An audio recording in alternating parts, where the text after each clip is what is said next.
You ever been on a flight thinking it's going to be quiet? Headphones on, neck pillow locked in, maybe a little ginger ale, and then suddenly you realize you're not on a plane, you're on a reality show, a full-blown episode of Karen, Altitude Edition. Yeah, that happened. We hadn't even taken off yet when the screeching started. This woman, mid-40s, designer bag, sunglasses indoors at 7 p.m., was yelling at a guy a few rows up. "Are you recording me? That's illegal. I didn't give you permission." She kept repeating that, like it was a spell that'd make his phone evaporate. Now the guy? He wasn't even reacting, just holding his phone low, probably scrolling through Spotify. But she ramped it up, full meltdown, hands flailing, accusing him of disrespecting her, and her fiancé, who was sitting right next to her, looking like he wanted to vanish into the seat. Then someone, bless them, called her out from the back, loud and tired. "We've been listening to your crap for hours."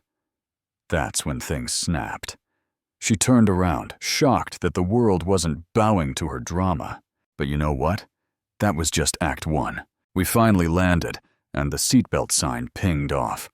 Classic chaos time. People start standing, grabbing bags, awkward elbowing, and there she goes again. Same woman. This time she jumps out of her seat, storms past half the plane yelling, "I paid for priority, move!" She tries to climb over this sweet old couple, literally steps on a guy's foot.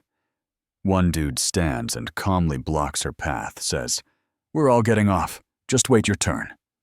She snaps. "You don't understand!" she yells. "I need my house key. I need to get off first." Flight attendant slides in like a pro, cool voice, steady eyes, says, "Ma'am, please return to your seat or we'll have to delay everyone." Karen huffs, puffs, and finally retreats, muttering something about how people don't respect premium anymore. And just when you think the flight drama's over, plot twist. We're boarding the next leg, and now it's a guy this time. Karen energy, just Ken form.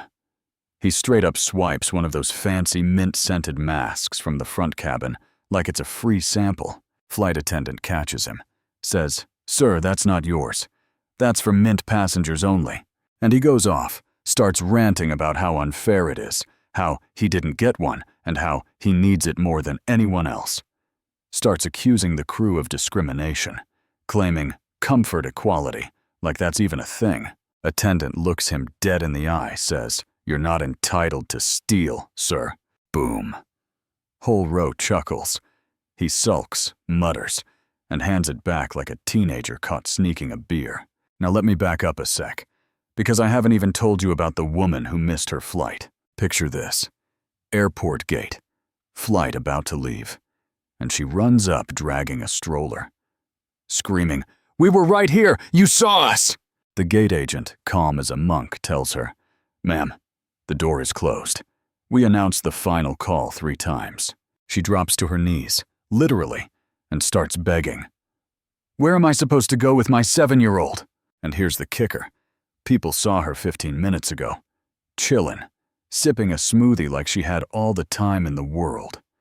Now she wants to reverse time with a dramatic speech. Security gets called.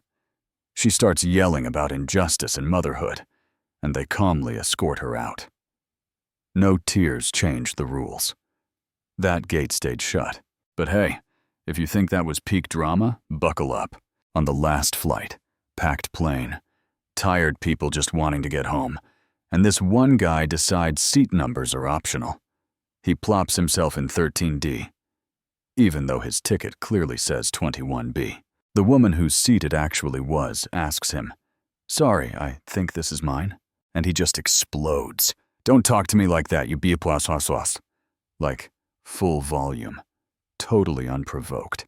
Flight attendant comes over, says, "Sir, we're gonna have to ask you to leave the plane." He starts posturing, yelling about how she should have let it go. And that's when the whole plane turned on him. People stood up, backed the woman, told him to get off. Someone even clapped. The attendant stayed firm.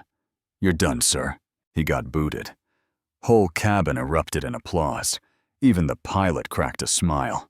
It was glorious. Now for the final chapter, the moment where everyone lost it. Karen, first-class row, refuses to stow her bag. Flight crew asks her once, twice. She pretends she doesn't hear them. Finally, TSA boards and politely says, "Ma'am, we need you to step off for a moment." She folds her arms. "No, I paid for this seat. I'm staying right here." They give her one last warning, and she still doesn't budge. So they deboarded every single person on that flight. I'm not joking. 200 passengers shuffled back into the gate area because of one woman who refused to move her purse. As we filed out, someone behind me muttered, "Hope she enjoys flying solo." Yeah, instant karma doesn't always come with thunder. It sometimes shows up in silence, in sunrise, in the sound of 200 people realizing they've been held hostage by pure entitlement. I guess at 30,000 feet, there's no escape from people like that. But there's always justice, sometimes fast, sometimes poetic, but always satisfying. Now let me ask you, if you were there, what would you have done?